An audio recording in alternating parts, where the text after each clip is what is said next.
e sai jogando. Lance individual, arrumou pro Arrascaeta, bateu Gabriel!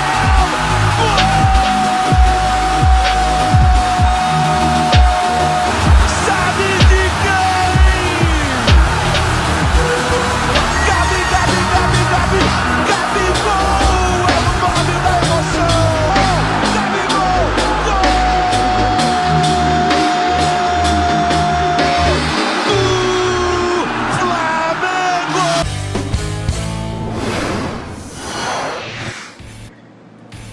Nicolete, é o seguinte, a série de desculpas, desempenho do Flamengo no Brasileirão durante a Copa América, 7 jogos, 4 derrotas e 3 vitórias, o aproveitamento de 43%, vou arredondar pra cima, vai. 9 gols marcados, 8 gols sofridos. Ô Prats, é o seguinte, antes era o gramado, depois aí foi jogado na Neoquímica Arena, perdeu, Mineirão também. Aí era a questão da Copa América, os jogadores estão voltando, e agora, hein, o que tá pesando? Ou o que pesou ontem aí pro time do Rogério? Bruno, a derrota de ontem no Mineirão, eu acho que ela não se encaixa em algumas outras derrotas do Flamengo com o Rogério Ceni, que o Rogério falava, até com razão, que o time criava oportunidades suficientes para ganhar, mas não aproveitava as chances. Contra o Fluminense no primeiro tempo foi assim. O Flamengo arrematou muito ao gol do Fluminense, mas não fez os gols. Aí no segundo tempo o jogo foi mudando, as alterações do Roger, enfim. Ontem no Mineirão eu acho que isso não se encaixa. Ontem no Mineirão tem muito de como o Cuca preparou o Atlético e muito como o Flamengo demorou ou não soube reagir às mudanças do Atlético. Então acho que assim, claro que no final, Bruno, quando o rubro-negro vai olhar para a tabela, vai olhar para o resultado, vai ficar tudo no mesmo pacote. Olha, com o Rogério Ceni, perdeu metade dos jogos até agora, a campanha abaixo do esperado, mesmo com desfalques, o time tinha que estar ganhando esses jogos, rendendo mais, O final, o resultado que vai justificar para bem ou para mal. Mas acho que são cenários diferentes nas derrotas. Eu acho que o Flamengo já perdeu jogos em que ele não merecia perder, não teve atuação para ser derrotado. Ontem no Mineirão acho que já foi diferente. Ontem no Mineirão o Atlético foi superior em boa parte do jogo e abriu uma vantagem em pouco tempo no segundo tempo. E esse jogo, Marra, esse jogo contra o Atlético é um jogo que, como nós também já conversávamos aqui, é um jogo que é entendível perder, entre aspas, porque é um jogo muito difícil, um clássico, e que, assim, tanto para Atlético quanto para, eu ia falar Cruzeiro, para Flamengo, tem um peso muito grande a partida, Duas equipes que investem muito, duas equipes que brigam na parte de cima da tabela e duas equipes que têm rivalidades e têm os seus objetivos e as suas pressões também dentro do clube.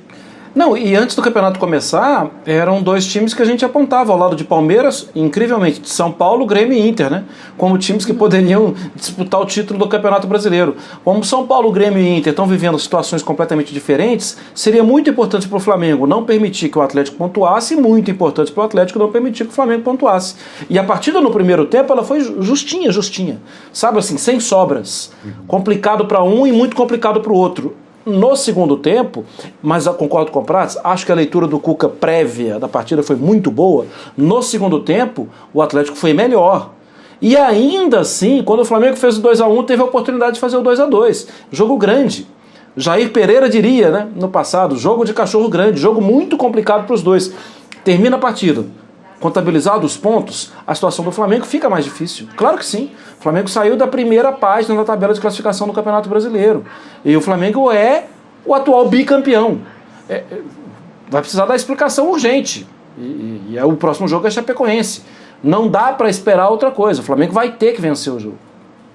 E a bola do Arrascaeta ali, hein, Prats? Porque aí não ia ter muro pichado, não ia ter, não é? Aquela bola do Arrascaeta, hein, Prats? Sabe qual seria a conversa, Bruno? Para você ver como que o resultado determina quase tudo, Claro que a gente faz aqui análise, a gente fala muito do desempenho, do que cada time jogou, tentou jogar, tentou apresentar. Esse empate no Mineirão ontem, se o Arrascaeta faz o gol naquele último minuto, resiliência, força, reação.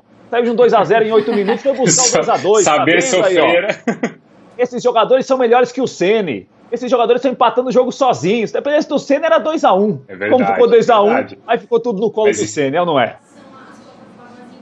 Não, mas isso é verdade, hein? Se o Arrascaeta faz aquele gol, o torcedor ia falar, tá vendo?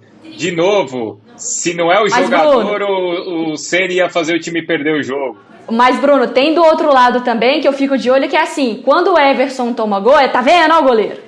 Ó o goleiro que não pega uma bola, o goleiro que não defende. Quer sair jogando. Quando ele defende e salva também no último minuto, aí começa a falar, não, porque o elenco massacrou, porque o time... Aí também os créditos não são dados ao goleiro que tem feito grandes defesas, né, Marra?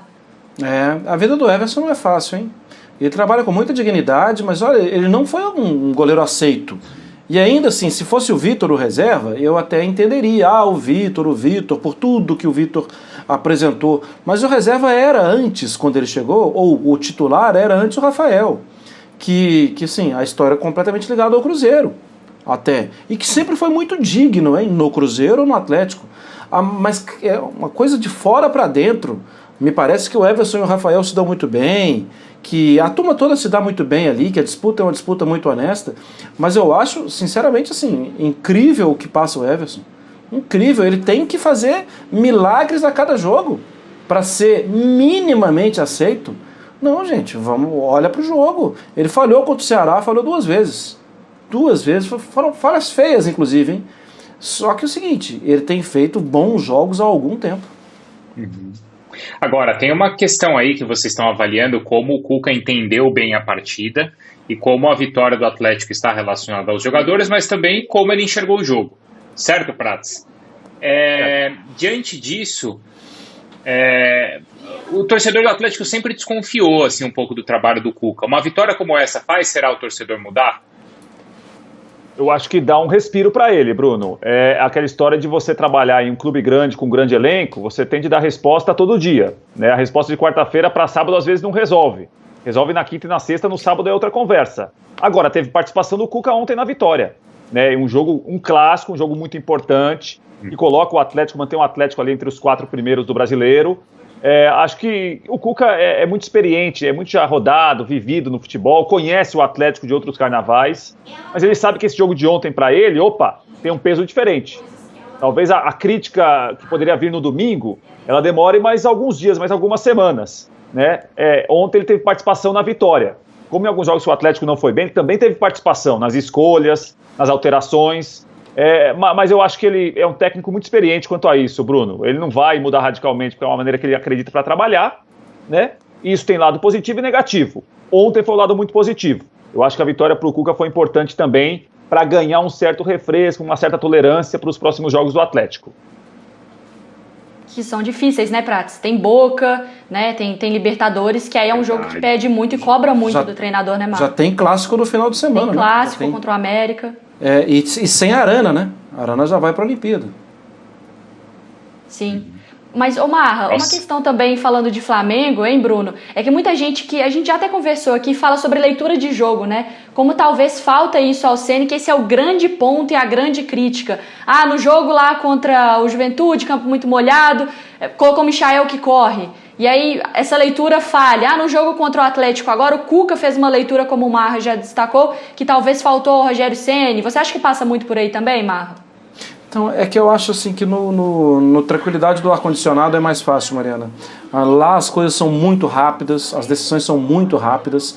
O Savarino faz um gol caindo pela esquerda de uma jogada que está por dentro, de uma jogada que se originou com liberdade para o Mariano, porque Mariano e Savarino ocupariam o mesmo espaço se o Savarino continuasse na direita. Quando o Savarino vai para a direita, o corredor fica aberto para o Mariano.